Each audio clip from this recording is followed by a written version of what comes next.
he was bent over tying a shoe at the bike rack, and I just like ran and like crow hop kneed him like right in the anus, and his bullseye. head bullseye, and his head flew through the bike rack like just enough and got stuck.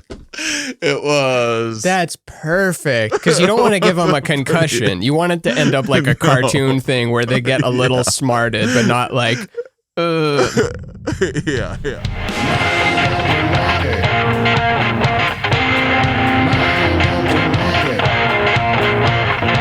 Keep on sounding, honeys.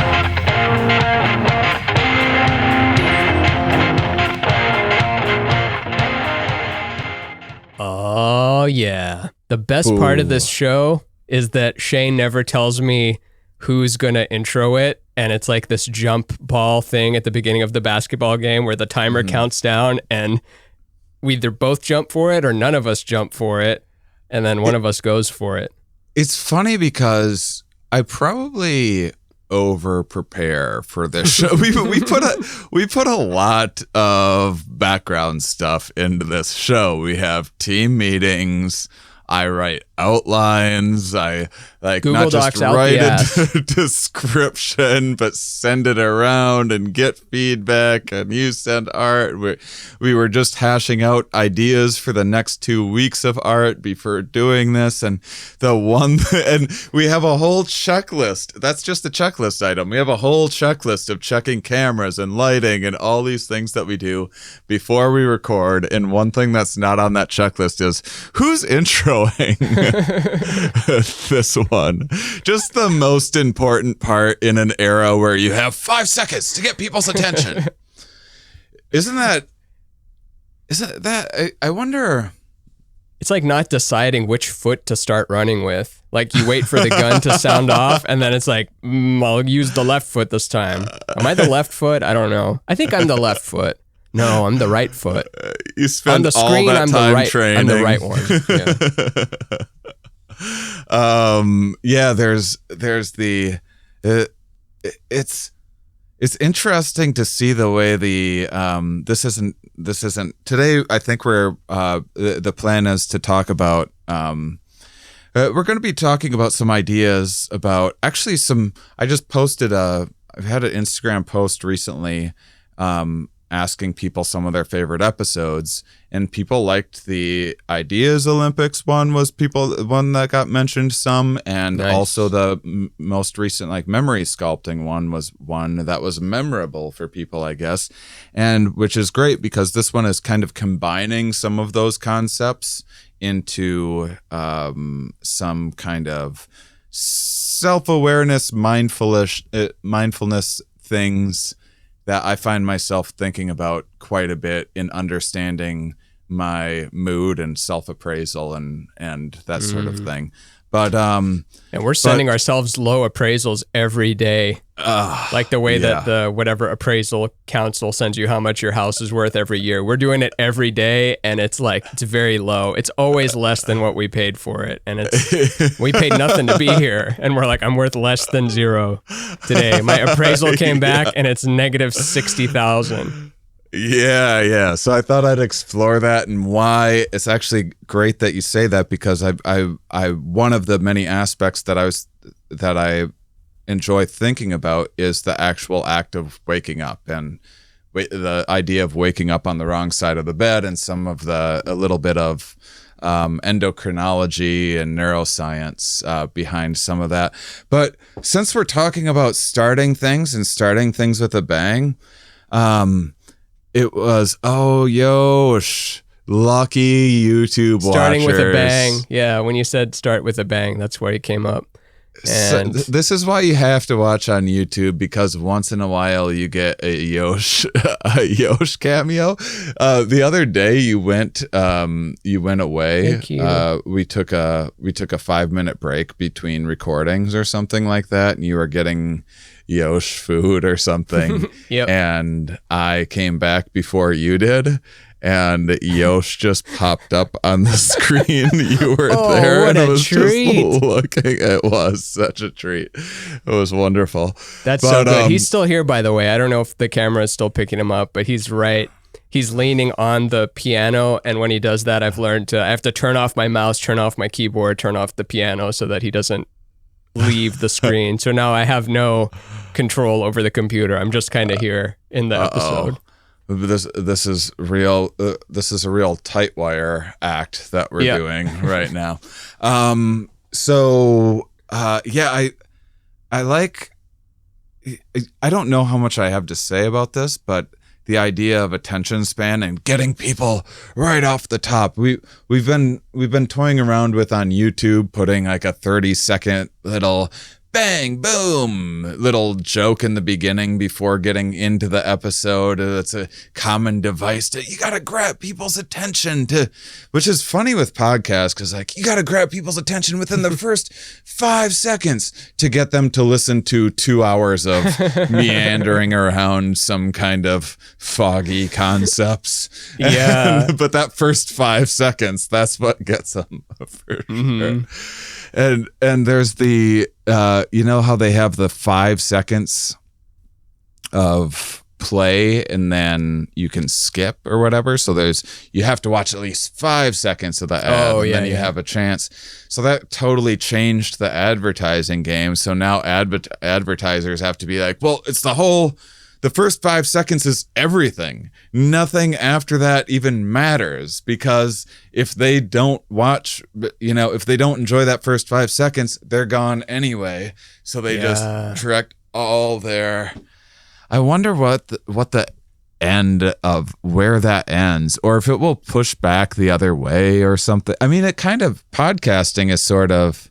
Yeah, long form has made a comeback for sure. We're in the middle of it right now, where someone was pointing out when Jordan Peterson and Slavoj Žižek, the socialist guy, they did a debate, and it did very well on YouTube, and it did very well live too. So you had Jordan Peterson representing capitalism and Slavoj Žižek representing socialism. They mostly agreed. They disagreed on some minutia, and we all walked away with, thinking that it's kind of two sides of the same coin. They need each other. There's no light side without the dark, something like that. But the fact that so many people tuned in to YouTube to watch a 3-hour debate with bad audio quality about capitalism versus socialism, that showed that long form content is back. Yeah. Well, that's interesting that, I thought, I guess I should be grateful. We've talked about. Nah, don't do it. I don't even know what you're being grateful about, but no, don't do it. I get a hair irritated when it's people that, like, when there had to be some controversy behind someone's notoriety or whatever, especially someone like, say, Jordan Peterson. That's, I think he's our boy JBP. Good communicator and everything else. But we talked about this on a bonus episode of how it's just like he was all those things before he got into trouble. And if it weren't for getting into trouble, he wouldn't be well known. And then is this the only way that you can be a successful academic mind, is to get, ruffle some feathers in academia and have some fringe thing or stand up to the libs, and it's a little bit of a shame to me that it's not just quality ideas that are breaking through, but I'm super happy to see that people are taking in content like that's talking about the sorts of things that we like talking about on this show. Yeah, and when you're hitting a controversial topic, not that you should never touch the controversial topics. I get why all these characters ended up there, because it was very important to where they were standing. But then to the rest of the world, you end up grabbing a whole bunch of people that feel disenfranchised, and then also turning off the other side of people who are oh, I don't like him. He said that all trans people should be put to death or something. It's like, he never said that. It's like, no, trust me. I saw a YouTube thumbnail where it said that as the title. So then that just gets what people associate with them. But I will say that I'm happy that so when I had my career-ish change or rethought things, around 2010 or whatever, and started to explore doing like sciencey things. I liked physics a fair amount at the time, and maybe the first one-man show I was kind of putting together was, first it was going to be time travel, then it was going to be physics more broadly, and then I abandoned it. And I thought, when people think of smart things right now, they think of space. Like, science, it's either space or it's global warming. And that's what everyone did. If it was science related, that's what it was about, like 10, 11 years ago or whatever.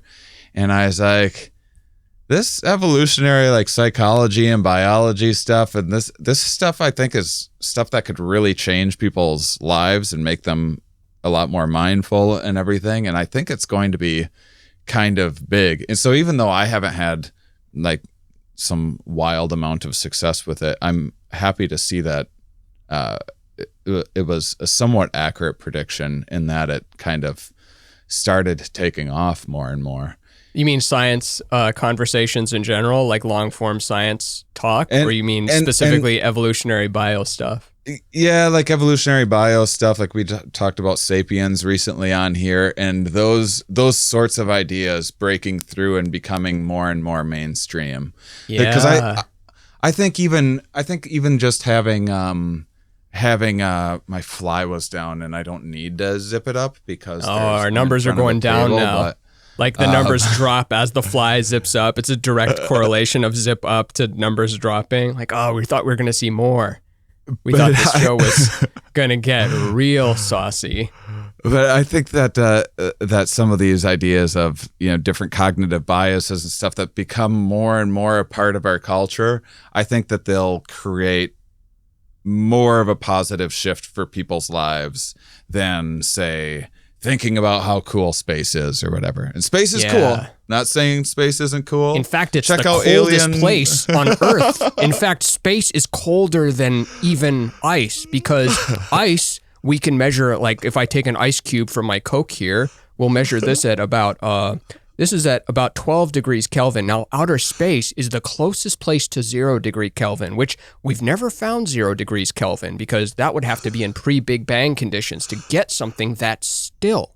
And even then, we're not sure if it was completely still. But when you go into space, if you're ejected from your spaceship, from your Star Trek Enterprise or your Millennium Falcon, you would find yourself very cold.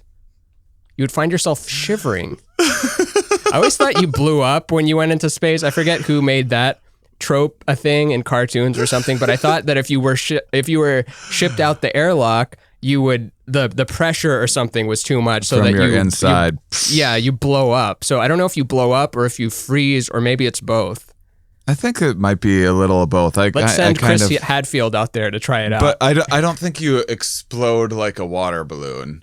And then there's also things that they don't tell you growing up, which is about going to space, because it's just a thing to go for. It's like, kids, here's the realm of possibilities. Shoot for the stars. Just imagine you could be on the moon, stay in school, work hard. And I get it, but also I feel a little bad for there's probably astronauts that do all those things and get up there and like, this bathroom situation is ridiculous. And you can't have sex like dicks don't work very well in space. That's I didn't even know they tried that.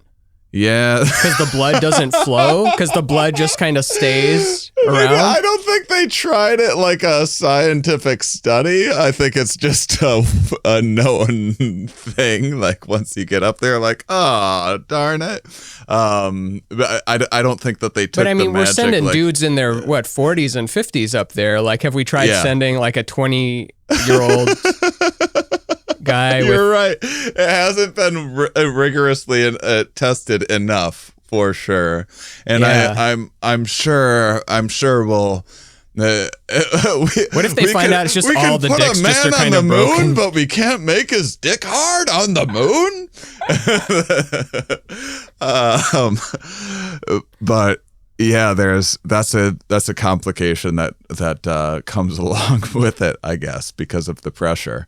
That's so funny also is it also getting back and then you're weak.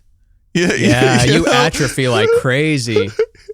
You just went to, like, you're a superhero. You left. I mean, it might be commonplace in the future, probably will be, but right now you're a superhero. You get to you got to see Earth from this vantage point that no one's ever seen it. You were in space, you walked on the moon, and then you get back and you're like, yeah, you can't do anything. But your dick starts working again, so. Yeah, but your arms don't work well enough to jerk it, so you're just stuck with a hard on and like T-Rex arms that can't reach down there, which is why you need to purchase our sponsor, the Flesh Jack.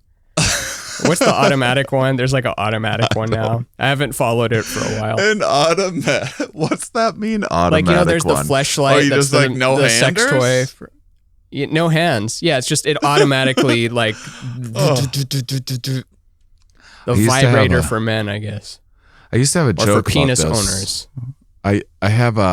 I have this one really bizarre friend. I've kind of lost touch with him because he's just gone too far off the deep end with conspiracy stuff and whatnot. But he was always just an oddball. And he always, like, if you watch my first Conan appearance, I have this misdirection joke that I open with that's about, I had this great idea the other day. It's for a bumper sticker. Just says on it, I am a child molester. Then the audience goes, what? And then I go, I should explain. You don't put it on your car. And people are like, oh, God, I got it. Okay, it's practical joke. But I got that idea because he always had just the dumbest idea. Like, he would make his own shirts and his own hats and stuff. And I was just thinking, what's the dumbest possible thing you could put on a hat? And that's how I thought of that joke. But that is the worst thing you could put on a hat. Yeah. And once we were hanging out and there's just a bit of dead space or whatever in the conversation. This is, gosh, I don't know, 15 years ago or something. And we're having some drinks and he just lets out a sigh. He's like, man. Dick pumps don't work at all. And then I'm laughing just like you are. And then he goes, none of them. At all, huh? You'd think it'd work a little bit or something. I don't know the science behind it. I mean, it seems like you're just creating a vacuum and then, nature abhors a vacuum. So it's like it's trying to fill up that space. And maybe if you pulled the pump out, it would just become like outer space again. Believe me, I dug in. I had similar questions for him. And so, yeah, that was the misunderstanding was he thought it was meant to like permanently make your, enlarge your penis. Like stretching, like in the way that they would say, Michael Jordan used to hold on to the monkey bars and hang every day for this long, and that's why he has such a big wingspan. I think he had that sort of thing in mind for dick pumps. You might have to start earlier than just one day that you felt like buying it. But he also said, after he said dick pumps don't work at all, he goes, none of them.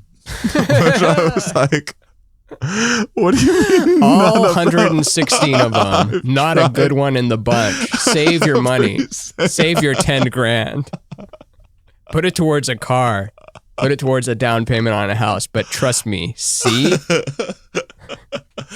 And it's all a conspiracy. So anyhow, let's get into I kind of wanted to talk about this idea of some of it's revolving around kind of state dependent memory to start things off, which is just the concept of when you're so there's a lot of weird stuff going on with state dependence. One is oftentimes when you're depressed, you think, I'm a depressed person. You identify as a depressed person. You view your entire life as being a depressed person. And then when you're happy, you go, oh, I'm happy. I'm a happy person. Look at all these great things that I've done in life. And so I kind of want to get into the things that I think about of why consciousness does that a little bit. And so one, because I guess I haven't told it on here before, is just talking about, just as a reminder, we kind of say this a lot, but I really don't think you could say it enough. This idea of consciousness not so much being the detective or explainer as it is the justifier and the PR representative. Yeah, PR department. And then there's a whole other team that's also doing stuff that we're not privy to, at least in our prefrontal cortex thoughts, dialogue or monologue. And no, it's a dialogue. There's different voices in there. They might sound kind of the same, and you can't really... Wait, you have different voices? that would be such a fun practical joke to do. I think it would be like bordering on child abuse, but to like raise a child and the first time they start talking to themselves or imaginary friend or whatever, just be like, what? What are you doing? Or they have a dream and just be like, what happened to you? No, you were here. Just pretend like none of that is dreams aren't a thing. No. That would be wild. Raise them to think they have superpowers and that they're Professor X, and then convince them that they can actually control your thoughts. Wait, so if you can do that in your head, you can probably do it in other people's heads. Let's try it. And then you just confirm them. And then CPS takes you away eventually, because that ain't no way to raise a kid. No.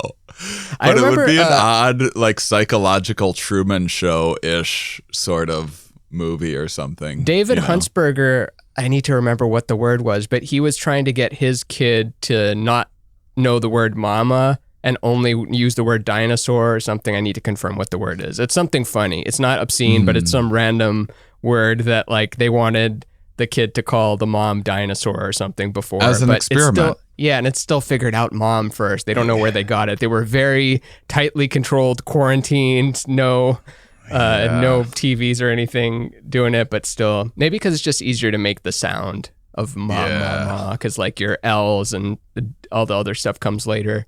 Yeah, that's interesting, Dad. Well, there's a lot of they think early language kind of the mouth made shapes that sort of represented the external world, like bubble. So whole is whole. Yeah. And then, bubble has like a bubbling, like poop looks like your anus, like pooping. Oh yeah, when you do it right.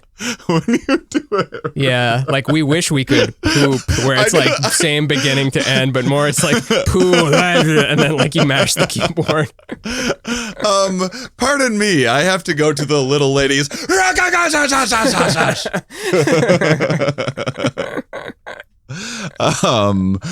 yeah, there's I think about that with Farsi, like, because sometimes in the language of Farsi, like the word for vomit is estifroh. And then I'm like, oh, that sounds like the sound you make when you throw up. Yeah, there's one of the studies. This is a YouTube only, but we'll be able to explain it afterwards. These are these two symbols that this tribe use, and one is Bobo and the other one is Kiki. Do you know which one is which? Kiki is the sharper one. Bobo is the more rounded cloud looking one. Yeah. And those are made up symbols, but and I kind of like primed it by talking about that very thing. But they make those symbols up and give that exact study to everybody, and every single person is like, oh, the round one's Bobo. Yeah. And the sharp one's the Kiki, which is just like a star-looking thing, and the other one's it looks like Batman, like Pow, Zap, Zorp. It looks like one of those things. Yeah. To the listeners not seeing the diagrams, it just looks like one of those starburst Batman things.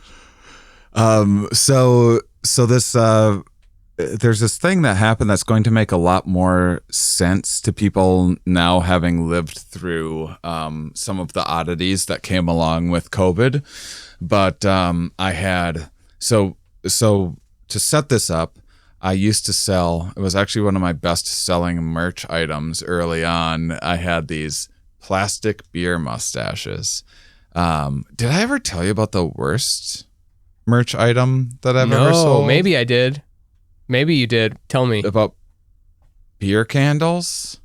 No, I don't even know what that is. Oh my God. All right. We're going to take a detour if you don't mind, because you're going to love this. That's what the show's about. The show is all about Saint detours. Star Talk. This is mind under matter. And it's, this is a self-deprecating story. I'll say that.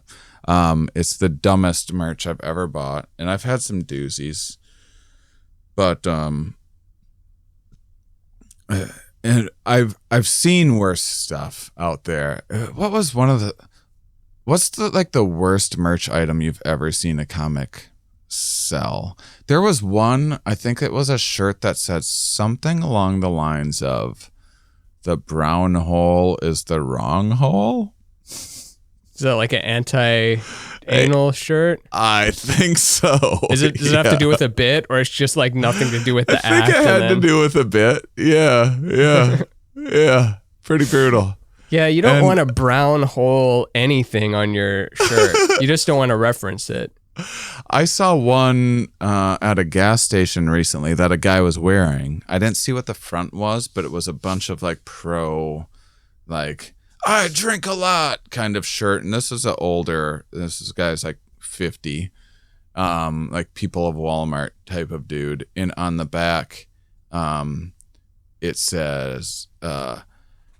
said like question on the top. "Am I drunk?" ? And then there was 3 options, and one was yes, and the other was no, and then the checked one, the third one, was maybe, bitch.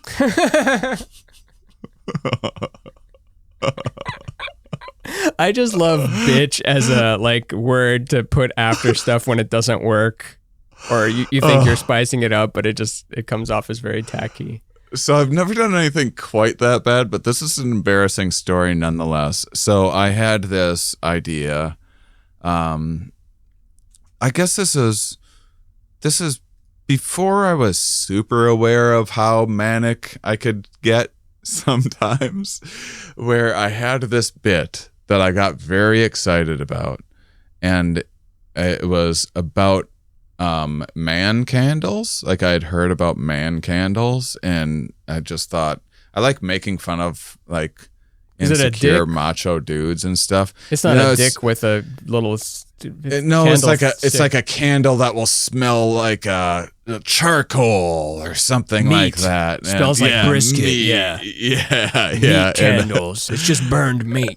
And I love making fun of like dumb dudes, stuff like that. And so I had this joke about like some insecure, husband being led around the mall by his wife, who's like fed up with all the shopping things or whatever. And then he's in the candle store and she's sticking different like strawberry and lavender candles in his face. And he's like, "Well, what about what I want to smell?" And I'm like, oh, and that's how he came up with the idea.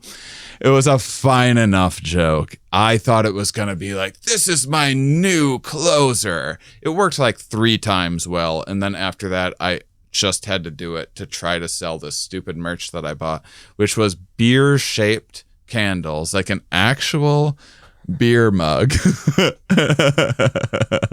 You brought those on the road with you? Dude, and it's glass? They were glass. Oh, they were my real... Lord Jesus goodness Christ. Yeah, they were real beer mugs with a candle. First up, it took me forever to find someone that could make them. I found some dude... That didn't stop you. You didn't just like close the browser like, oh no, this is too crazy. No, I got you're a hold in pre-aware manic. Yeah.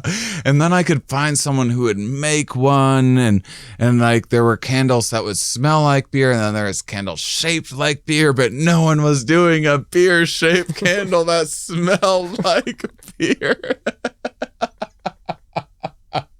How many units did you move? Oh my God. Well, most of them like broke and stuff, and they're so heavy. How much was each one? Like $5 each? Oh no, they had to be like $25 each or something like that, because they were a real, first off, they cost so much to have made. I remember I had this conversation with this guy. He was like, he could make them. He knew how to make, he had even made a couple and sold them at like a, what do they call those things? A flea market. Yeah. Uh-huh. He had sold some at like his local flea market or whatever here and there. And so I was like, I'd like to buy them in bulk. And, I'm like, how much would that cost? And he's like, well, how many do you want? I'm like, I don't know. Start with like 100. No. And he's like, 100. He's like, this isn't my job. This is just like a hobby. Are you marrying another bear that's also insecure about masculinity?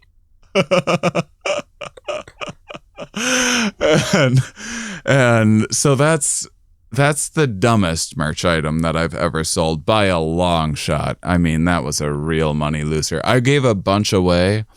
And they're probably worth a lot now because they've been canonized in Shane lore through this podcast. Mm-hmm. But then I used to be a big drinker, and I was also like hired by clubs that were like rowdier drinking clubs because I drank so much, and they liked to hire drunks to get, that would do shots on stage and stuff like that.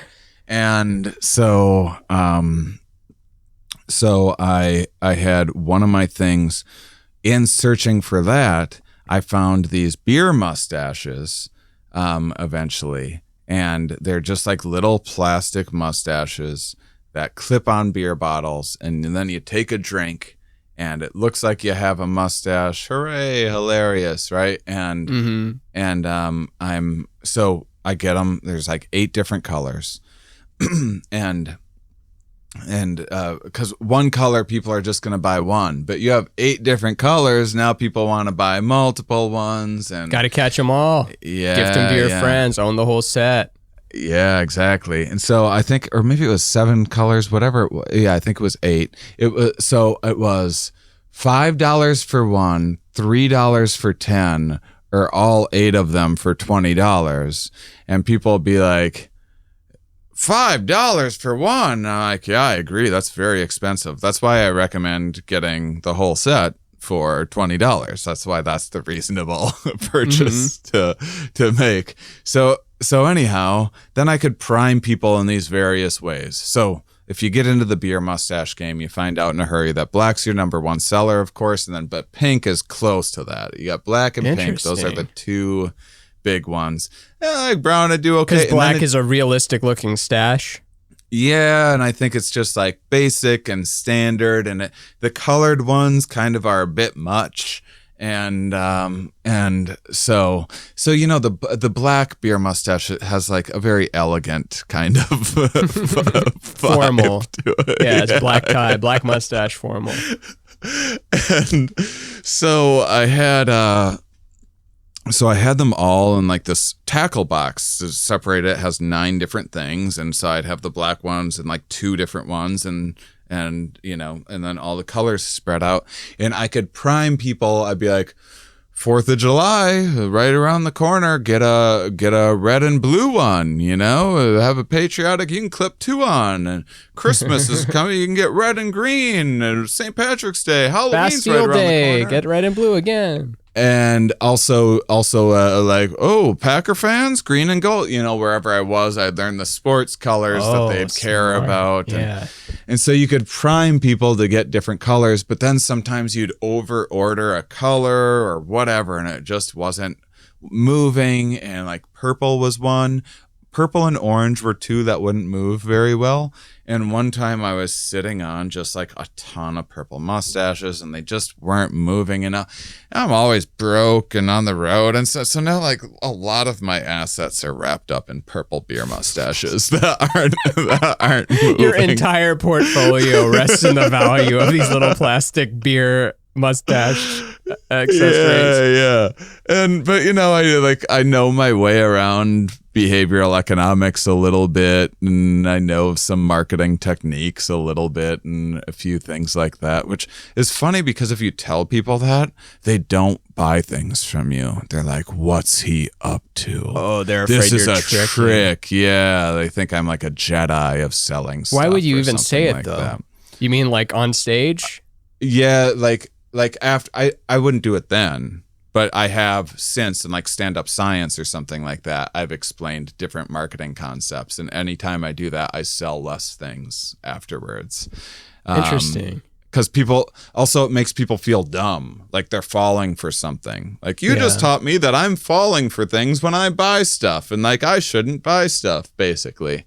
And so they don't. And then they also think I'm a wizard that knows how to manipulate them or whatever, which is not like, if you're worried about a comedian pulling a few tricks to sell you a couple silly souvenir items after a show, believe me, you're living in a messy world with a lot more threats than that taking advantage. I wonder if they had of you. not buyer's remorse afterwards, and they're looking at the 5 in their hand, and they're looking at Lincoln's face, and he's like, "Oh, I just wish I had a mustache right now. I should have gotten the mustache." Is there a name for that? Not buyer's remorse. Buyer's. Yeah. There must be a name. I can't think of it. Could you scoot your camera down just to? Sure. Sorry, forgot to do this ahead of time. Or like your table, I mean. Oh, the tape. Yeah. Yeah. Hopefully this doesn't disturb the Yosh. It did, but he's good. Keep going. You keep going a little bit more. Keep going. Perfect. Yeah, we're same height. We forgot to do the checklist. There we go. Have you seen those images of the same height parties? I think it's just a joke, but someone made a picture of this same height party where you put on these clogs or whatever, so everybody at the party is the same height. 5'1", you put on the tall thing. If you're 6 feet, you don't get to wear the shoes, but then it's just got all these people exactly the same height. Thought it was fun. That is kind of fun. Huh. I have a issue with people that are taller than me. How many are there's like 6 of those in the whole world, right? There's not many, so it's jarring when it happens. I'm like, that's not supposed to be a thing. Like, that's tall's my thing. And I'm not supposed to like look up at, so like it's very strange. Like I just automatically kind of dislike someone that's taller than me. Oh, that's just funny. Like, well, this is annoying. Sorry, Bo Burnham. Sorry, Pete Holmes. No, you and Pete are about the same, right? Pretty close. He might. The thing with tall people, for me, I'm inches. 5'9". I think I'm 5'10" on my driver's license, but I'm actually 5'9". Yeah. And when people are above 6 feet, to me, they're all just tall. Like, I have no point of reference as to if Pete or Bo Burnham or you is the tallest. I'm like, they're all exactly 6'4". Yeah. And then sometimes there's someone who's a foot taller than another tall person, but in my memory, they're exactly the same height. Because they're just I have the high. same thing. Like usually when I'm dating a girl, like often the girl will be like, "Am I too short for you?" And I'm like, "Are you short?" I had no idea. You and everybody else, sister. But who's the shortest broad you've dated? 5'4", or you don't even know? Jeez, I don't know. It just doesn't even register. Maybe 5'4" or something. Yeah, probably like 5'4". But yeah, it never. And I think she's confusing and I don't know what she was actually feeling at the time when she asked that, but maybe she thinks that men favor height the same way that women do? Because it's well known that women, on dating profiles are like no one below 6 feet, that kind of thing. And you short guys, you. Yeah. Ew. Yeah. So I gotta get into acting. Did you see that the air skywriting? Oh, Joe Rogan is 5'3", is literally 5'3". I saw that in real life, actually. It was bizarre. I was at Albertsons, and I just got out of my car, and I saw skywriting, and I thought it was promoting the Lana Del Rey album again or something, because she did that with the latest Lana Del Rey album. And then I saw it was about Joe Rogan is 5'3", and who even wrote that? Yeah, I don't know. I think he's 5'6", though. I don't think 5'3". Yeah, I think he's 5'6" or 5'7", but he is very short and compact, very just and a brick wall. Slanderous skywriting is sort of a fun way to get people, like, just in your town, just like, like Frank's a dickhead, or just like stuff that you'd write on a bathroom wall, but on skywriting. Yeah, or do the opposite, like do a marriage proposal at a baseball game with a very common name. Like, will you marry me? And then sign it Brian, and then so many Laurens or whatever are gonna look over at their Brian, and maybe you'll prank like 12 people.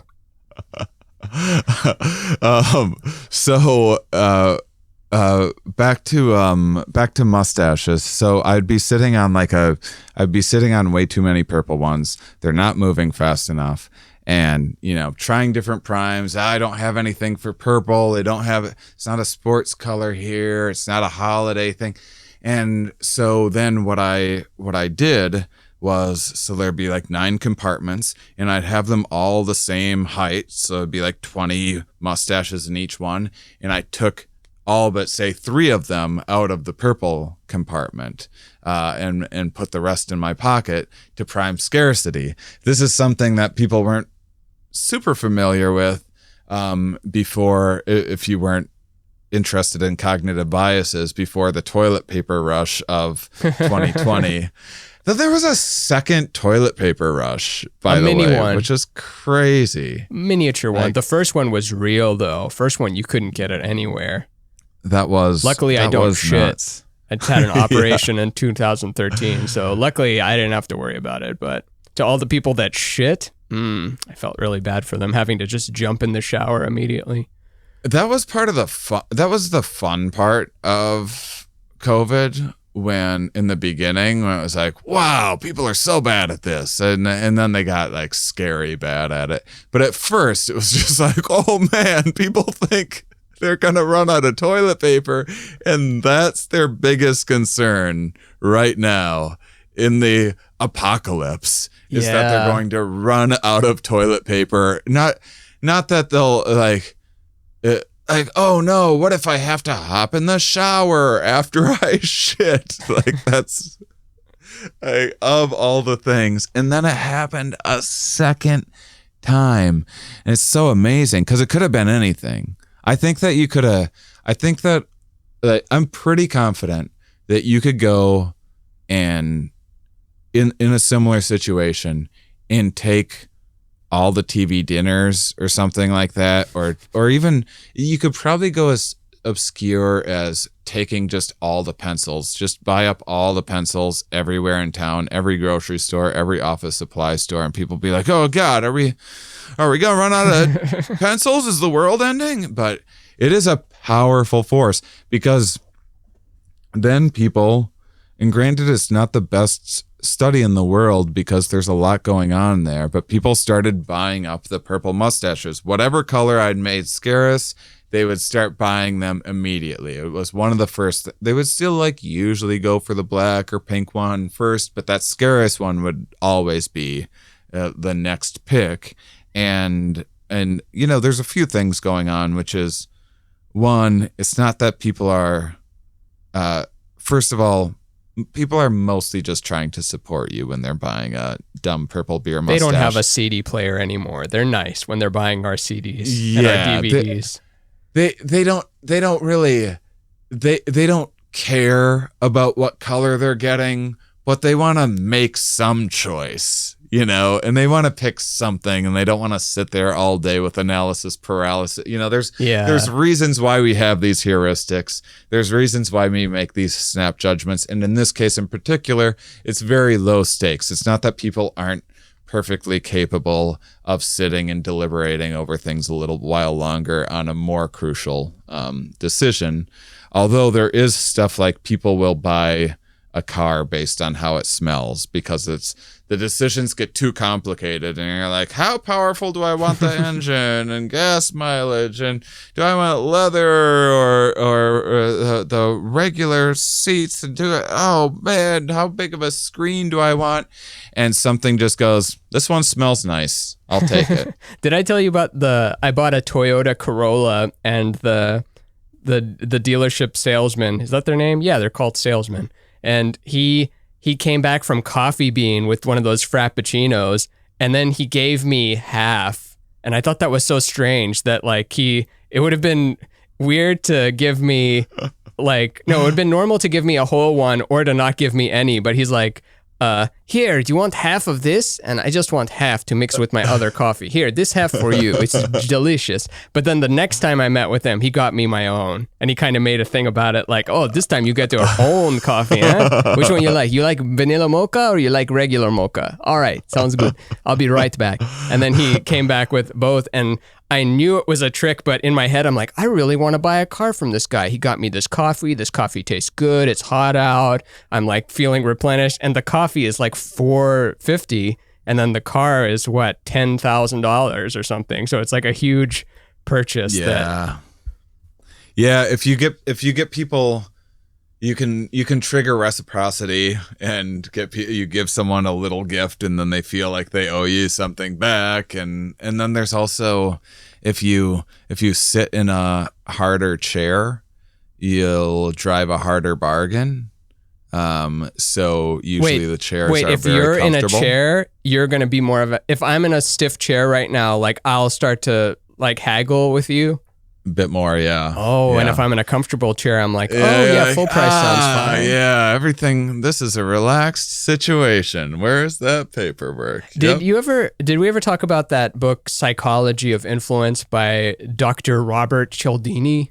No. It's got all kinds of great examples of this kind of, buying psychology sort of stuff.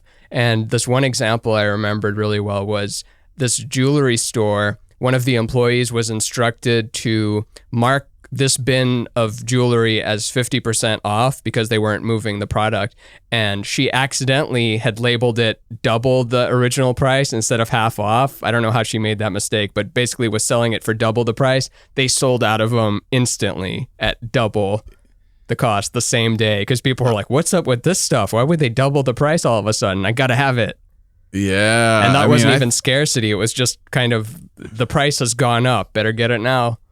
There's all sorts of things. I know from producing, when I went from just getting booked at a club that does all the work, does all the marketing, it's their responsibility to get people in. I'm just like the act there that has some fancy seeming credits, but no one's really heard of me, or I have a few fans that come in, but I'm not paid there to be some draw.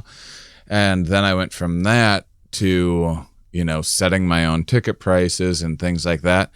And there is like free shows, always the worst crowds. Mm-hmm. And it's a little different with LA or whatever, but a $5 comedy show on the road, people are like, some indie shows, some local shows can get away with it, but people just, the perceived value is lower. And sometimes I'll mark up a ticket price from like $15 to $25 and find out that I actually sell more tickets charging because it's $10 more or whatever, because it's like, oh well, this is a real event, $25 or whatever. And it's like, all right, well, what am I supposed to like? I just want more people there one way or another. If it takes charging you more money to get more people in, by all means. I'm not going to miss out on X amount of money. And that's why theater crowds are such, they're layups, as Bill Burr would say. It's just, it's a layup. That was a terrible Burr. Let me try an even worse one. It's a layup. Yeah, it's just because they're paying $60 a ticket or something to get. Yeah. Because now you've invested. Now you better like the show. Yeah. I don't care if they're good or not. I'm going to like this. Yeah. Did I ever tell you about Dan Balger in the car seat, by the way? Another little brief That distraction. sounds like something, but go into it because the listeners have probably not heard it. And I don't think I've heard it either. My friend Dan Balger, super funny guy, brilliant. He won the Boston Comedy Festival at like 17. And he Nice. That's like he 10 just, grand, right? Or 12 grand? Yeah, It's something legit. Like that. Yeah, and it's, you know, he was up against a bunch of veterans and stuff, and he just never cared. He's like, I'm very low in conscientiousness, as we talked about in the personality indicators. He's lower than me, but also he's cynical. He doesn't care about things generally. And I went and I stayed with him for a week one time, and I was using his car to go to a rock climbing gym by myself. And he's a shorter guy, and I'm like 6'3.5" or something. And I get back. See, tall people never. Shorter people will be like, 5'11", and they're really 5'8", but it's like they stick to that lie. And then tall people are like, I'm 6'3" or something. I don't know, who cares, 6'2", whatever. I've got enough. Here you go. Here's some inches for you if you need them. I got back to his place. He's gonna give me a ride to the airport, and he gets in the driver's seat and he goes, "Ah!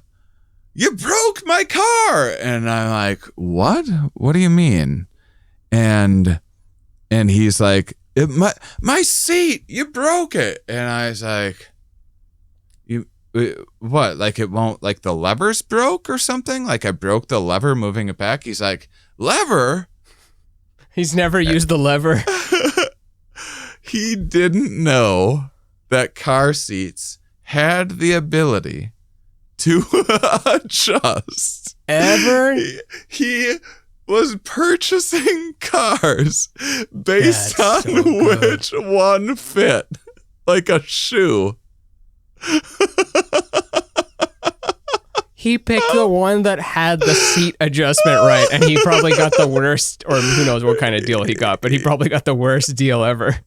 Yeah, this one fits. So yeah, back to this last little thing about the purple mustache, and then we'll get into. I like that. I'm like, I'll do a little thing to set this up, then we'll get into the meat of it, and then we get into the meat. Well, that's all the time that we have for today. That's our style. So the purple mustache thing. Here's what's interesting about that, because that might be a fun little lesson in behavioral economics or whatever, in this law of scarcity. And we all learned this from the toilet paper rush. And it's kind of interesting and makes sense and it's intuitive. But what's really interesting is I started asking people afterwards, why'd you buy that? Why'd you pick purple? I'd ask them why they picked the purple. And basically no one would ever say, like, oh, I don't know. They always had an explanation. Rarely, once in a while, Prince fans, any Lakers you'd fans? hear someone say, "Well, that's the stuff that they would start saying." They would say, "Oh, my daughter's favorite color is purple. My first car was purple." That once in a while, you would get someone that was that would say, "Oh, I wanted to get the last one," or something like that. That were like kind of picking up on the scarcity thing consciously. But the fun thing about it is consciousness is very happy to make up a story, to make up a justification for why they did it. And it's not like a smart or a dumb thing, which I think is important to remind people. Like, smart and dumb people will buy the purple mustache in that scenario. Yeah. The smart person will just have better sounding words to justify the purchase. You know, Yeah. they'll just have a fancier explanation of like, well, purple dye used to during Roman times was an expensive dye to make, and so purple was associated with royalty and wealth, and that's why I bought the purple beer mustache. Did you actually get that one? No, but that's that like would've the been kind great. of stuff that I would hear, just fancier, smarter, like tweed jacket or something like that, fancier explanation for the exact same, but the act is the same. The justifications and the explanations just get fancier. It's interesting that purple dye story is the reason, and but if you didn't know that, like, because there's the woo-woo explanation and there's the real world historical explanation, which is the purple dye was rare to produce because you had to kill the certain squid or whatever the reason was, and then with the woo-woo side of it, purple represents ascension because it's like the last color that we can see visibly before it starts going into ultraviolet and beyond. But or before the color wheel repeats, even, because after you go to purple, it starts to go back into red. It just kind of loops forever. Yeah. There was some biblical stuff about it too, which was struggling to remember, so I'll probably pass. I didn't know over. purple was in the Bible. That's kind of cool. And Well, there Jesus was said, "Bring me a purple sandal, or I will smite thee." Within some of the rapture-ish stuff, there was something to do with, wasn't there like a 3-headed this and that? Cerberus? No, that's Greek. What was it? It was like the devil doing this thing. And what it was some guy that was cast out by the Romans who just like really disdained everything that had to do with them, and so it was like the 3-headed things was just like that was the 3 parts of the city, and purple had something.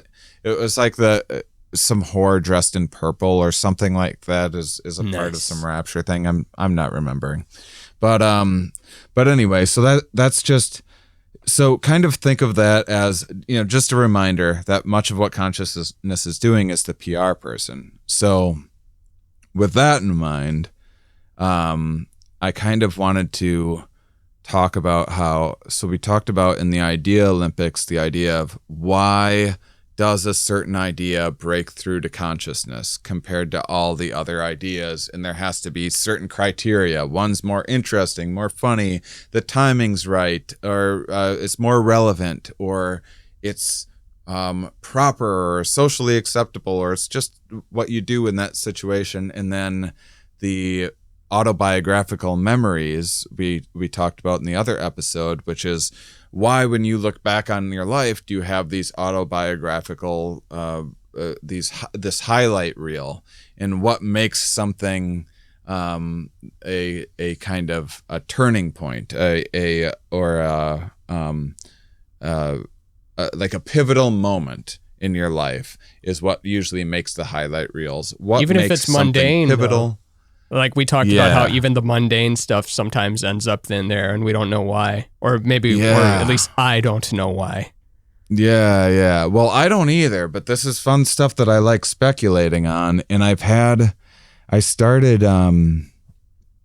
so going back to this, so combining that idea into the idea early on of this state-dependent memory, which is, when you're in a state, when you're feeling depressed, then what your brain is doing is it's not searching for evidence of are you depressed or aren't you depressed. It is the lawyer building the case. It's already, I'm taking the case of the depressed guy. We're going to build this case that you're a depressed person. Now we're going to search through time for evidence of this. And so now that autobiographical search back is you're going to find the most salient times when you felt that way, and also just feeling that way, you associate it with past times where you felt the exact same. And and there's plenty of other times that you're depressed, but you're probably going to get the highlight reel of depression. So not only are you depressed, but you're subconsciously being flooded with past memories of the times when you felt at least this bad or worse. And then there's times, and then you're projecting into the future, and you're only imagining the worst case scenarios in this moment of the worst things that you've thought of like, what if I become homeless or go to jail or die, lose a leg or like whatever. And so you're getting this all at once. You just have a little bit of like I wonder if I should start like booking shows or look for a new job or do this other thing, or should I go for the promotion, or should I move my family this other, and you have depression steps in and it's like, well, let's pump the brakes and think about it a little bit. And it goes from that nuanced little utility of this emotional driver that makes you pump the brakes to validating that feeling and piling on until you're like, that's me, I'm depressed. Yeah, it's putting it in reverse when you should pump the brakes, but instead it's completely throwing it backwards. And I think we also talked about it. We don't do that with happiness, right? Like you don't pile on evidence of happiness. You kind of regulator valve it a little bit where it's like, oh, I don't want to get too excited with all the happy memories I've got. I'm just going to be happy and enjoy it. But then the depression lawyer, the Aaron Brockovich or the Jackie, whatever the Seinfeld lawyer is, or the OJ lawyer. I don't know any lawyers other than Aaron Brockovich. Who's a lawyer? That's if it doesn't fit, you must acquit. And then there's like TV lawyers. Yeah, but what's the name of one of them? Like, could you name a lawyer? No, I can't. Yeah, I can't name a single one. That's weird. There's got to be one. There's got to be. I mean, Ally McBeal, but that's fictional. Aaron Brockovich is real, though. That's a real person played by Julia Roberts or Sandra Bullock, right? One of those two. I think Aaron Brockovich. No, Julia Roberts. Doesn't matter. But yeah, the depression lawyer just piles on. Even if you've got enough and it's like, well, yeah, I'm sufficiently depressed. It's like, yeah, and also in 7th grade when you did that. Yeah, then that's the sentencing. Yeah. It's funny, we were talking one time off the air. Ramin said something very funny where I was because sometimes we move our recordings a little bit depending on what's going on, or there's like a lawnmower going on outside or something like that. You're like, why don't we push back or something? And one day I was like, I'm very happy today, and I don't know why exactly. So let's make sure and record today for sure, because I'm in a great mood and I don't know how. I'm going to. And then we were talking on the phone, and I was like, I think I'm going to use it. I don't think I'm going to like try to save it because it can just go away. And I think your metaphor was comparing it to opening the soda. Yeah. Yeah, you think that you can seal up the Coke bottle, and then you try it again tomorrow and it's a little more flat, and then you want to like it, and you want to like, it's still fizzy. I'm still happy. But it's not. It's flat. You got to move on. Have a glass of water instead. But I did have a thing once. It was I was visiting my hometown. I think it was like May of. It was like spring of 2019 was this really interesting time for me because I'd just gone through a breakup, and I had just put all my stuff in storage and was starting to live on the road. And I had this, and I was loving it. And I was excited about my show, Stand Up Science. And it felt like things were going well. And I had this Europe trip and stuff that I took. And I was just like, I was feeling good. And normally when I come through my hometown, I love driving around and just being mindful of all the things but usually I'll drive past like my old middle school, and it's just nothing but cringing. I'm just cringing behind a steering. I like putting myself through it because I love having those memories pop up, good or bad. But it's usually nothing but cringe. And I notice like less of them. this time around, and I was taking pretty good care of myself and everything. And then I was in a yoga class in town, and I got in this one position. It was like an especially just good workout, and just, you know, the perfect soda of neurochemistry, fresh, like ice cold Pepsi on a cold day, and you haven't had one in a year or whatever. And that's what it felt like in this yoga class. And I did some move, and I had this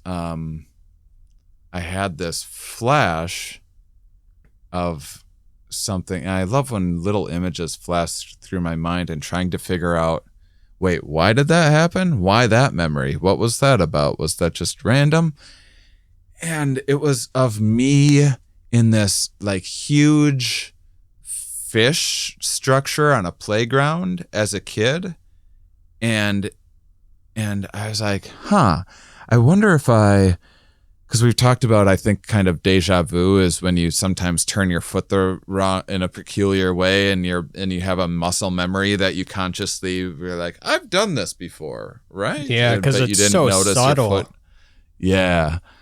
And so I noticed it, and I'm usually so miserable, and I was one of the happiest I've been in a while, and I had this little flash of playing as a kid and having fun at a playground, not getting bullied or punched in the head or whatever. Like most of the memories that when I drive past a middle school. Oh, damn, most of your memories are getting punched in the head as a 6-year-old. Well, if you're going to get punched in the head, get punched in the head as a 6-year-old by other 6-year-old. Your kid brain hasn't fallen out yet. So it's like, it's just going to grow back. You know, you've got baby teeth, you've got baby brain, it falls out, new one grows back. It's okay to get punched in the head until about age 14. Kids haven't figured out how to really clock someone just yet, you know. No one really knows how to fight just yet. That's the time that you want to get punched in the head, right? Imagine if we had to have that much middle school. The amount of physical altercations that we would all have to get into as kids, like not all fist fights, but just the general horseplay and pushing and wrestling and stuff. Imagine if we had to do that as adults. That would be horrible. Yeah. Just always looking around the corner. You're at the urinal, like looking over your shoulder, hoping one of your buddies doesn't push you into it. And that's your friends. My friends would be just pushing always into your... ducking behind you for someone to come up and be like, hey, what's up? And then they just push you and you fall over. Yeah. Oh my God. And I gave it out too. I have a particular memory of, I got like kind of jumped by some kids during recess one time, and like the little like leader of it like toward the end of recess, he was bent over tying a shoe at the bike rack, and I just like ran and like crow hop kneed him like right in the anus, and his bullseye. Bullseye, and his head flew through the bike rack like just enough and got stuck. That's perfect, because you don't want to give them a concussion. You want it to end up like a cartoon thing where they get a little smarted, but not like their one eye is crooked forever. Did you ever see Moonlight? No. Oscar winner, or I think it won the Oscar for Best Picture or something. But basically, the main character gets bullied a lot, and then finally one day, like, and this is the first time you ever see him stand up for himself, and he gets up, and you see the POV of him walking into the school doors, walking past the other classrooms, walking into his classroom, walking straight to his desk, and then picking up the whole chair desk thing, and then just clocking the bully in the head. And then you'd see the bully just twitching on the floor for like 15 seconds, and that just really hit you hard, because it's like it's building up all this tension of, I want the bully to die so much, and then you get even better, you get him twitching, where it's like he's not dead, but something is permanently wrong with him now.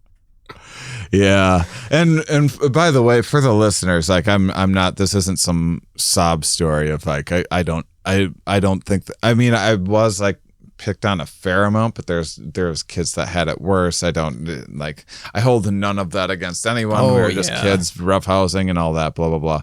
But those are typically the sorts of memories that would come through my mind when visiting home. And so I had this positive one in the yoga studio, and it might seem like a very boring memory, but for me it was novel because it was such a positive one, and that like I didn't have a positive association with my childhood ever until I was like 35 or something. Damn. And, not even a little, not like just the nah, just like a video game you found. Weird. Yeah. I mean, there was good. I mean, I wasn't like abused or anything like that. I just did not like just childhood. Not feeling it. So I was not feeling all of childhood. But yeah, I had some fun, of course, and negativity bias and blah, blah, blah. But when I felt that, I was like, what is that memory about? And I was like, oh, that's this associative memory. I'm happy right now. Like my subconscious is trying to let me know that I'm happy. Like, holy, like how adorable is that? Like you're happy, right? Like this is the exact same kind of hormonal. What is this place? It's happiness. Do you like it? I don't know. I don't know what it is. You like try to pick it up. It doesn't let me pick it up and keep it. You're like trying to keep it. I'm sorry. You can only visit here. You can never live here. But you can visit anytime you want if you have the exact neurochemistry and you take the steps to produce that exact neurochemistry and attitude. If you know the impossible key that changes daily and hourly often. Oh yeah, it's one of those randomly generated games where like the stuff is always in different rooms to keep you moving. Yeah. I wish we could bank up a few in a row. Don't you wish you could bank up like your happiness for 7 days in a row? Maybe that's what drugs is or something, but I'm talking about not drugs. You can. Because that's what have you seen pill porn? There's people upload just pictures of their pills because it gives them this feeling of like, I've got 70 Vicodin, so I know for at least the next 70 days I have access to this feeling, or at least part of it. And then after that, I'll figure out how to score some. I'll hit up this guy. I'll go under that bridge. I'll fake this for this doctor in 2002.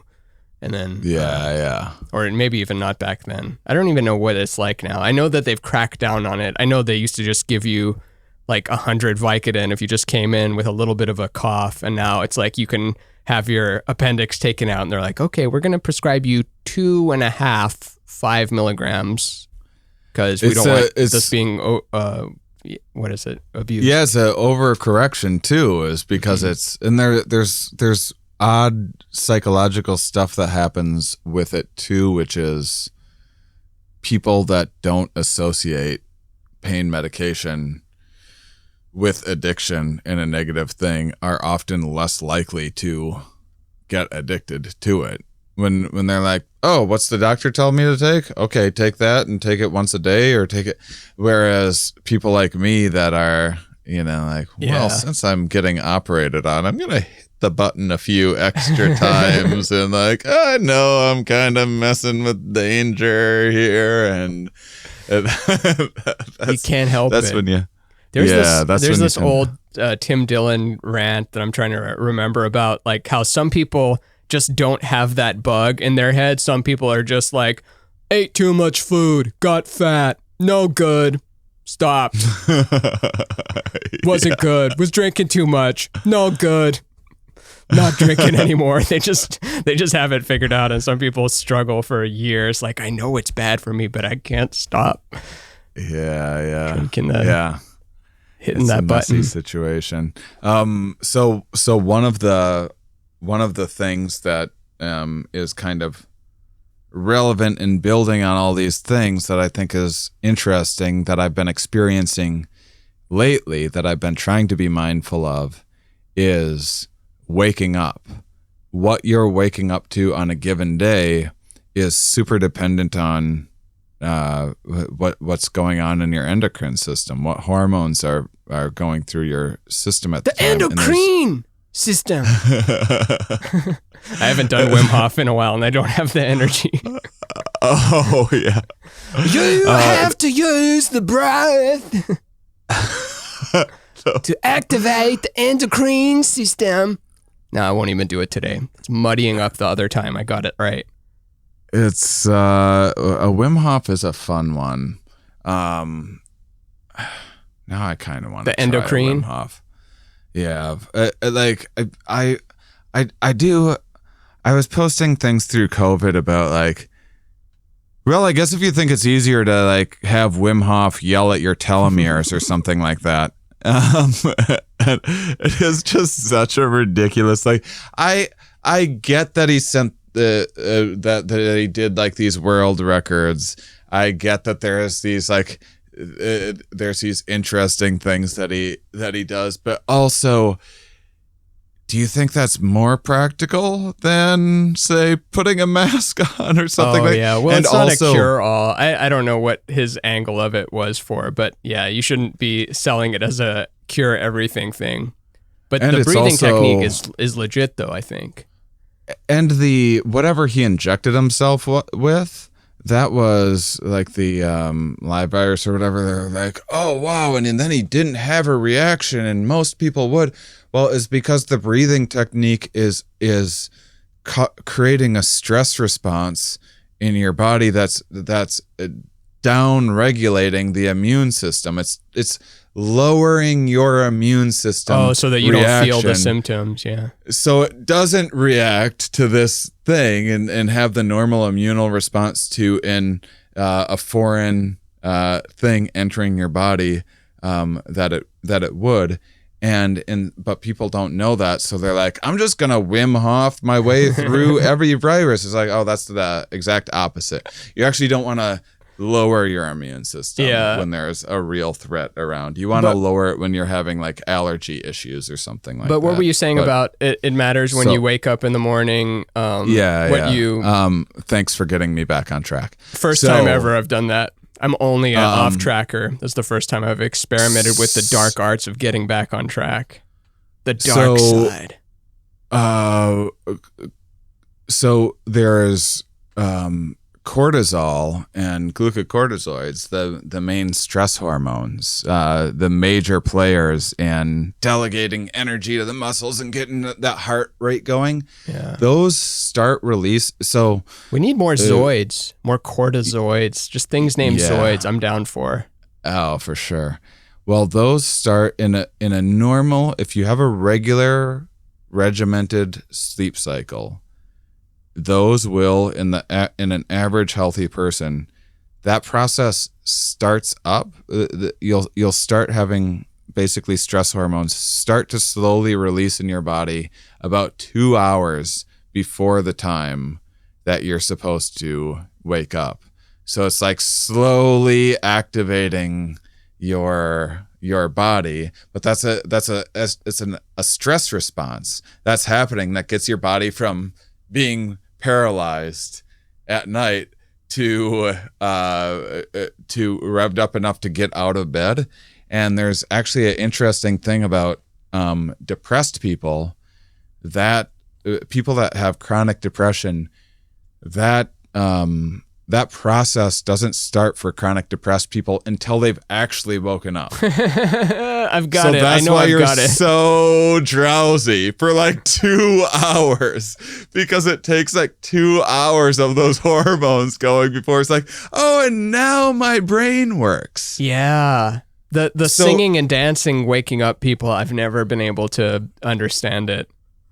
Good morning. It's like, give me 2 hours. Give me 2 hours to shower, drink coffee, and do nothing at all productive or entertaining. And then, I mean, I know there's gas station mugs that talk about this all day. Don't talk to me till I've had my coffee /wine / Yeah. But that's when I heard that, I was like, oh, that makes so much. Yes, I'm chronically depressed. That's why it takes so long. Or we don't identify with it. We have chronic depression issues. We experience. Yes. We are not chronically depressed. But also, who cares? We can say we're depressed. It's. I get the terms. Like, I know that you're not supposed to say homeless. You're supposed to say unhoused neighbor, friends, or something. Yeah, but it's fun to say you got fired and now you're homeless. And now you're dead. You didn't pass away. You got fired from your job and then you became homeless and then you died. Not you got laid off and then you experienced houselessness and then you passed away. You died. You're just yelling at someone's grave that just had a real rough go at things. I don't know. It's just what I do to blow off steam. Yeah. So now combining some of those ideas, there's ideas that so that timing is, by the way, that's the average. So it's not going to hit the mark every time, or sometimes you want to sleep in and you wake up earlier than intended because of that. But I think that's connected to say dreams and nightmares are just, whether you experience a dream or whether you experience a nightmare, are just simply the probably the difference in, some of it has to do with what you have to process in the day, how bad your day was, but what things you need to remember, what ridiculous story the brain constructs to make it more memorable for you to integrate it. But then other aspects of it are just simply, do you have a bunch of stress hormones running through your body right now? The conscious dream expression of that is probably a nightmare. Probably something connected to like running with cops or running from cops or running with cops would be so much I'm at the cop better. 4K, 5K. Hey, you're a cop. You want to go for a run? Huh? I don't know. I like running with cops. Let's catch up with that guy in the hoodie over there. But so there's it seems like there's evidence that some of the early ideas of, say, incubus and succubus, which is that some demon comes in and has sex with you, whether it's male or female, is connected with. So usually what happens is when you go to sleep, your body shuts down and then parts of your brain rev up and your body is in this sleep paralysis. Is that what that is? Yeah. Where you feel like you're awake and there's a ghost spirit, but you can't move and you're stuck because it's succubusing you. Yeah. So it's just this. It's or incubus shows up and plays Drive, acoustic version on your lap. Exactly. So just like Mike Birbiglia sometimes wakes up without knowing it, like his body wakes up before it's supposed to, so he's sleepwalking or whatever. The exact opposite can happen where your body doesn't wake up when it's supposed to, and there's this cognitive dissonance that happens that the brain comes up with. We've talked about different various neurologic disorders and what happens when something goes wrong in someone's brain, and the amazing stories that consciousness can come up with to rectify this mismatch between what should be happening and what is actually happening. And it can do that when you've woke up normal most of your life and you've never read about something like sleep paralysis. You tend to, and you've heard about these various things, you tend to integrate that into that sleep paralysis experience. And that's how these stories potentially came about of incubus and succubus, and then eventually going into like werewolves and demons. And they tend to move with the culture. So it's also influenced by kind of what you've heard about and what you've heard other people talk about too. But that's just an extreme example of, this is probably something like this is happening every time you have a nightmare and every time that you have a dream. There's probably some sort of hormonal interaction that is influencing whether it's a dream or a nightmare. And it's just like the slightest bit of, this one had a little more glucocorticoids, this one had a little more you're sleeping, your cat was rubbing up against you, and you had a little more oxytocin going through your system than normal. So you have this wonderful dream state instead.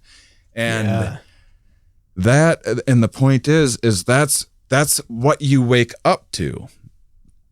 Each day is not just the room, not just the job that you might have to go to or your responsibilities, but this nuanced hormonal influence that we aren't really privy to, especially when you're half asleep and not, even I don't wake up having sciencey thoughts most of the time, And so then what happens is the lawyers come in immediately.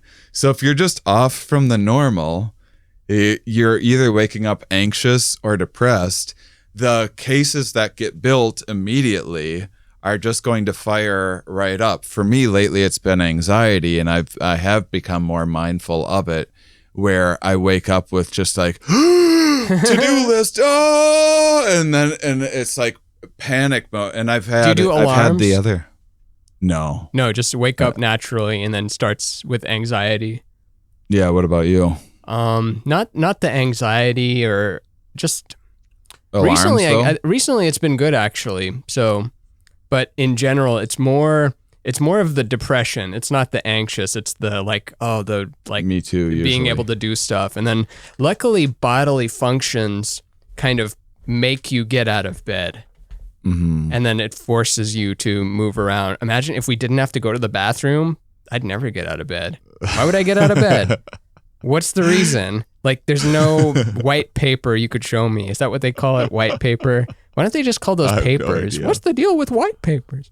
I don't know what white paper is. Like when they're describing like a schematic of a car or something. It's like, oh yeah, I've got the white paper online. You can look it over and check out the patent, that kind of thing. Maybe it's another word for like summary or blueprint of something. But no, I start off more of the like low drive, and then I build it up. But I don't wake up anxious or nothing to do with energy, because anxiety is an energy. It's like, oh, I'm not doing enough, to-do list. Yeah. I've been depression most of my life, but a few years ago it flipped and I started getting some the new dynasty of 2017. Yeah, the anxiety dynasty begun its reign. And then since COVID, I've been waking up without much of that. But lately I've been having... ever since things started opening up, I've been having lots of anxiety attached to, like, holy shit, I know I have to like rework things again a little sooner than I imagined, which is like good news, but it's still I need to make decisions quickly and get moving. It's a mixed bag. Yeah, it really is. If it was like we figured it out, we figured out the main COVID virus and we just have to shoot it and then all the other ones die vampire style. Yeah. And same with the variants, because the variants sprung from the original snakehead. But it's more like, well, it's still kind of around and you can still kind of get it. So you should still behave as though it was March 2020, but we're going to still open up. But you should still... And especially for live performance things, it's like, Jesus, what are we going to do there? Yeah, and I don't want to do like mass and distance shows, and I have, it's a little tough to count your chickens when there's variants and stuff still out there. I will say one of the silver linings of the U.S. plateauing with vaccine rates for me is that the giving infection us the inventory rate has plateaued. Is that what you mean? Oh, the COVID infection rate is going way down, like great COVID numbers, but the people getting vaccinated. Oh, there's less and less people getting vaccinated, and because we already got it. Is that why? Well, there's still a certain percentage of people have gotten vaccinated, 60% or whatever at the time that we're recording this, which is June 15th. No, there's still people that don't want to get vaccinated or can't, so there's still there's a percentage that'll never get it.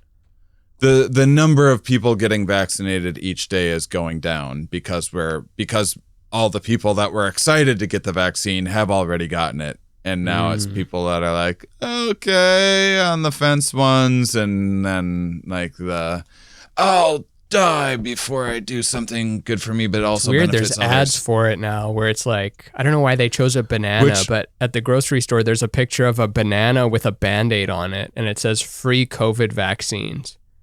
Yeah. Why did you pick a banana? And a lot of that stuff has the opposite impact of like sketching people out too, because it's like, this is a distrust issue for a lot of people. Yeah. And so now when you're putting the social media ads and everything else, it's going to hit differently for Put a guy in a camo hat everybody. or something getting injected and be like, big biceps come from hard. Like, you want your arms to get really hard, get the second dose because that's going to be firm for 6 days. But who knows? Yeah. Maybe that's not even the demo. I'm overgeneralizing where it's like, maybe camo hat people have gotten more vaccines than anyone. And you'd need some like all organic this and that one too for the opposite end. demographic too. Yeah. Yeah. It's funny if they ever met one another and like hung out. How similar they are. Yeah. Do you guys know? I try not to make the caricature all the time it kind of annoys me when I see people. You're doing a caricature of making fun of conservatives, and they've always got the MAGA hat. They're fat. They've got a big thing. It's like that's not all those people. That's like the extreme of it. With one thing, but I just happen to be related to that particular extreme. So I think this real thing. It exists. It is definitely not a made up thing. It really exists. Yeah. I can call them right now. I think I just live in an area where. And then I built the psychedelic audience too. So I legit have every stereotype of like everything you can imagine. The cliches I was trying to break and like, no, psychedelics are a normal thing that people could do for mental health and whatever. Not to shit on people that like to celebrate creativity and eating right and wellness and stuff, but there's definitely a extreme of that's been an absolute nightmare for me through all of this. But the point is, folks, we just hate annoying people just like you do. So if there's people that annoy you, that's the people we're making fun of. And if we're making fun of people that's like, hey, that's like me, don't make fun of me, we aren't making fun of you, we love you. No, not at all. Yeah, you're great. But neither here nor there, I've been waking up with a fair amount of anxiety, and it's at least nice to put your finger on, that story is just a quick story that's building from this hormonal interaction of me waking, I've been waking up earlier or whatever, and being able to break free of it a little bit, because it's kind of the way in which consciousness dramatizes things. I was kind of thinking about how there's a like qualitative feeling that most emotions are like pain, where the more physical pain you feel, kind of the more danger you're in. You touch something, and if it's kind of hot, well, okay, don't grab it. If it's really hot, like, get the hell away from that thing. Snaps back. And I think that intuitively it sort of feels like our emotions are doing the same, where the more fear or the more depression or the more anxiety that I'm experiencing, I must have more problems. But I don't think that's the case necessarily at all. Not at all. I think that like imagine you were like learning to slackline, which is, have you ever tried slacklining? It's just like tight roping. You just buy a slackline. They're pretty cheap to do. I recommend it. Why isn't it called tight rope? Because it's a flat like is it the T-ball equivalent of tight roping? Like it's a little easier? I think so. I'm hesitant to say because I don't. That would be funny if calling like the psychedelic cliche, calling them out for their anti-vax stuff, like doesn't bother someone listening, but the slacklining misinformation, like just, all right, enough's enough. But sometimes I'll get people that write unfollowed on my like Instagram, and I'll have no idea. I saw that today. Like, yeah, I have no idea. That? Like, really? That's the one? Okay, bye. Yeah. I don't care. Yeah, and we did ahead of time. That was there's the first controversial art. And we said it ahead of time. I was like, should we call this a brief history of human fictions? Because if someone listens to the episode, they would understand the context, and there's nothing insulting about it. But if they don't listen to the episode and judge an episode by the episode art cover, then they might misconstrue the intent of that phrase as being like, are you calling my whole belief system fiction? We knew we were going to run into that. Yeah. We discussed it ahead of time, considered other names. And it's a good... But it made the most sense. It's a huge tell, like, because imagine writing unfollowed on someone, or like writing a negative comment. You're in a bad place if that's what you're doing. So it's like a huge tell, like, oh, that's a big loser there. They outed themselves. They're a huge loser. That sucks ass. I would have thought you're just a regular person, but you just like, you completely like showed me your game card, and it's like just unfollowed. Yeah. You had to make a fucking announcement about it. Like, this isn't a fucking retirement party, dude. Yeah. This is social media. Stupid idiot, loser idiots.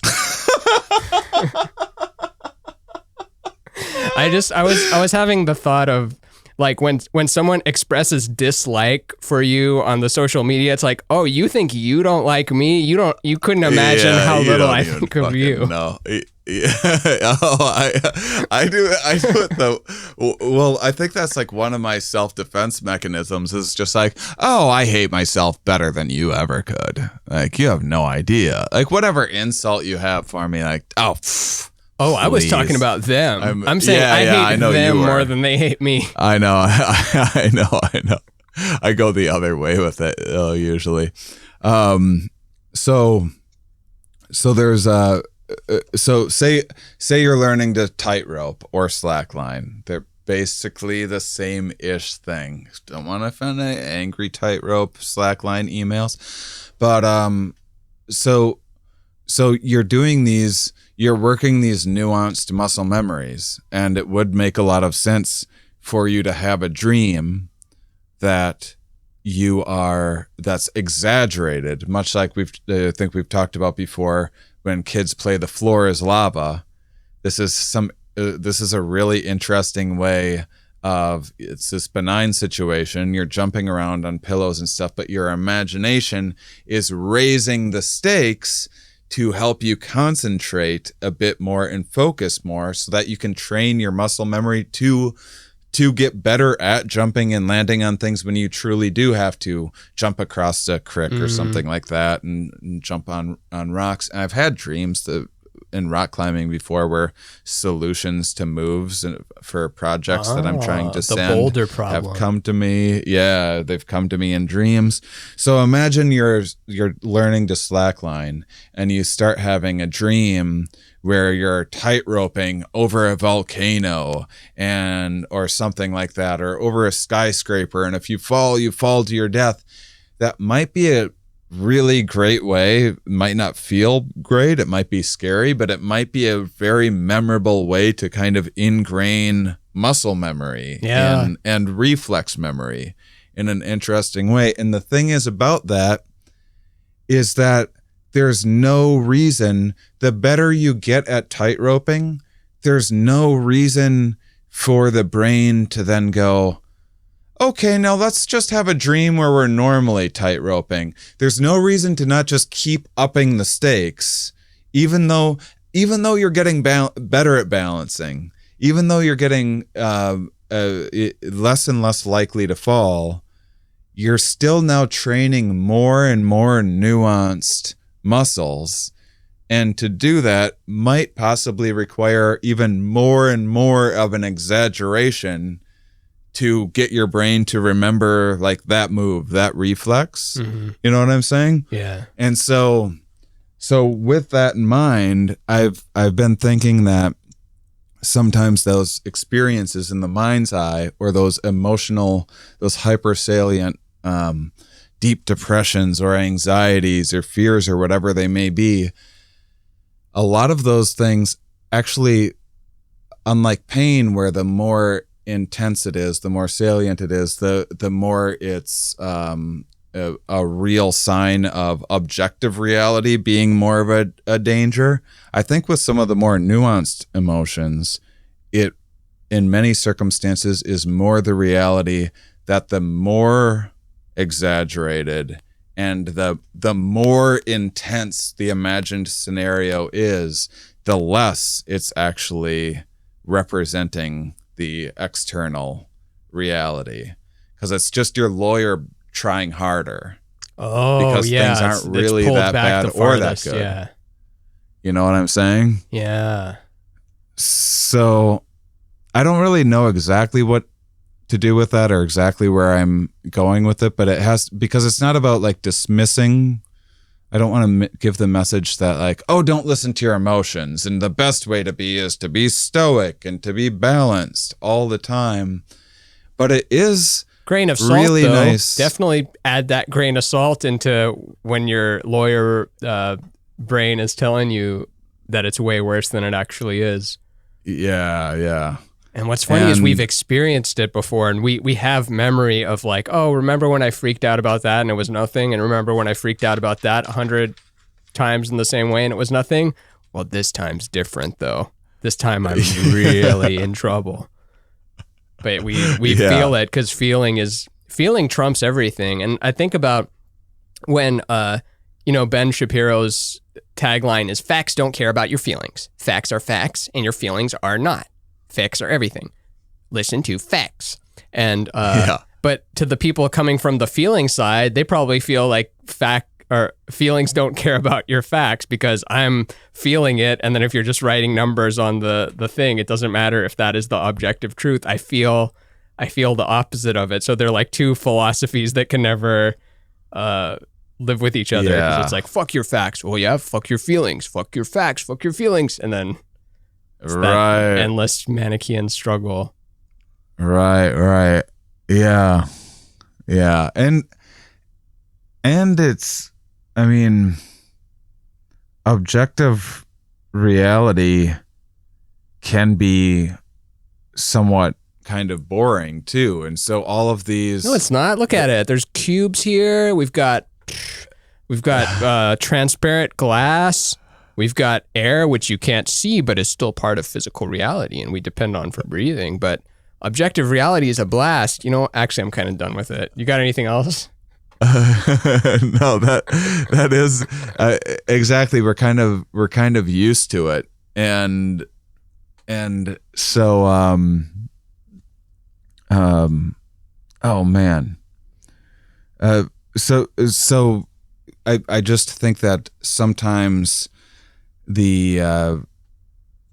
basically everything's bidding, like we've talked about before, everything's kind of bidding for your conscious attention. And so those experiences can just suck you in so much more. And then when you're giving space, when you're giving conscious attention, when you're giving energy to it, it just gives more fuel for it to keep on building. Like, all right, this storyline's going great. The boss is loving this. Let's just keep on going. What do we need? Spiders? Do we need lava? Like, it just keeps on. Richie's Plank Experience. You ever played that? It's No. Richie's Plank Experience is a VR game where you basically do that tightrope planking kind of thing, and then the scariness increments up. So where there's giant tarantulas scaring you, and the first time you fall in VR, there's a really like realistic feeling to it. You feel like you actually did fall, and of course your brain corrects it. And then there's all kinds of funny videos of people really going into it, and when they fall in the game, they actually make their body fall in real life. I can't believe how real dreams can feel. Kind of like the way that you said, Well, the last 1,000 times I freaked out, I was overreacting. But not this time. But this time, and dreams do that too. Falling. I have a common one where I'll be like, say, water skiing or something like that. I'll usually be in a boat and I'll be jumping and it'll be going well. I'm learning how to do it. I'm like, oh, and then I can jump higher. I just got to hit this wave a little higher. And then I just launch like 600 feet in the air. And then I get up high enough. I'm like, oh, no.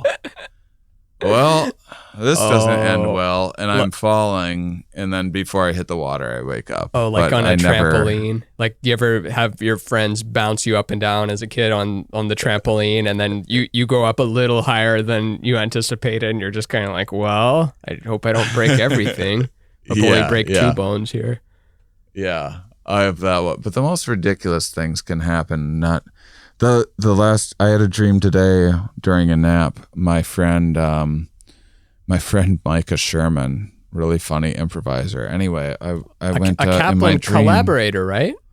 Yep. Right. They were Mike and Mika. Sherwin. Yeah. Yep. And Sherman. Zach I Sherwin, was just connecting them. Zach Sherwin, Mika Sherman, and I went into to drop a deuce in the bathroom. I had some people over in the dream, and I was like, I got to run to the bathroom. And I went to go and sit on the toilet, and Micah's just sitting right across from me while I'm like, what are you doing here? And he's just like, I just like to come in here for privacy. And I'm like, I want privacy. And he's like, I know this is just my spot where I don't like all the people hanging out or whatever. And I was like, this is so, what? And then someone else started coming in and he's like, hey, we want some privacy coming in here. And then I woke up from that. I was like, what the fuck was that dream What does that mean? That's you can't dissect dreams endlessly. Otherwise it's just like, I love the know. analysis I probably of just it. needed to shit. I believe in I don't believe in every interpretation of analysis, but the old theory that dreams are just, memory residue or something, like that just doesn't add up. It's speaking I think in sometimes code. they are, and sometimes there's speaking in code, and there's like a ton of different things. It's all sorts of it. But sometimes it's very obvious. Like, and if someone else is telling you their dream, sometimes that's very obvious. Like it's very clear that you need to end things with this partner, or at least talk to them about it, because that is so obviously that. But yeah. I think I just need to lock the door when I'm going to the bathroom. But wasn't he already in there? You're saying he burst in afterwards? He was already in there. Yeah, maybe that doesn't work. Knows? See, you burst in on him. Shoot.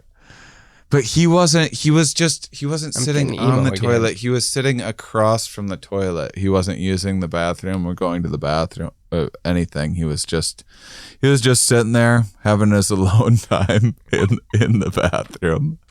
So I will interpret this to mean that you seek privacy, but find that once you get there, another aspect of yourself is already waiting for you there, and you can never actually have true privacy. You're always going to be in some kind of state of contention versus the other aspects of yourself. And then more of them are going to pile in the more you try to fight it. So you might as well just use the bathroom with 100 people jammed in there. You nailed it.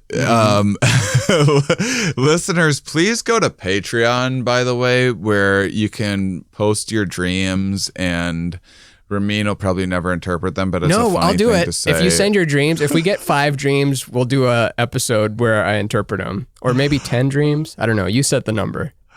Yeah, if we get 10 dreams. And if you're lying, I'll know. I've got a crystal ball. I've got 6 crystals. I've got my girlfriend has tarot decks that I can use. Perfect. And by the way, if you go to Patreon, which is how you're supporting this ad-free content, we don't sell. What was the thing that you fake sold earlier? Oh yeah, the penis. The automatic, remember? The automatic fleshlight. Mm-hmm. Wait, I was I was pretending that it was our sponsor or something. Yeah. Yeah. But because we don't actually in real life sell things like that, because we believe in Patreon and building a community and adding bonus content to fund the show, you can check out the Mind Under Art podcast, where each week we ask Ramin about a different piece of art suggested by you, the Patreon user. We also have a bonus episode each week. This last one that came out was a part 2 of last week's episode on personality, where we finish the personality test that we were taking. But every single bonus episode, we've tried something a little different and a little experimental, and it's just like this show, just a bonus one, a 5th one each month. We have but I better have game nights on there, and also once a month, as you're going to be hearing, and you've already heard in June, we take all the Patreon suggestions of the different things that you guys want us to talk about, and once a month, one of the public episodes is us talking about the topics that you guys have suggested on Patreon. So Patreon is our boss. We live for it. Check out Mind Under a Pod on patreon.com, and you can be a void, a visionary, a honey, or Comante de Buffon, and a lunatic. And other than that, anything else that we should... and there's a bunch of new merch all the time. I think by the time you're listening to this, we have a bunch of cool ladies gear as well, tank tops and more fitted stuff for ladies. And the quality is popping. Perfect. Yeah. So I'll be wearing more and more of that each week. So we appreciate all of the support that you do. You guys are awesome. And until next time, keep on salivating, honeys. Ding!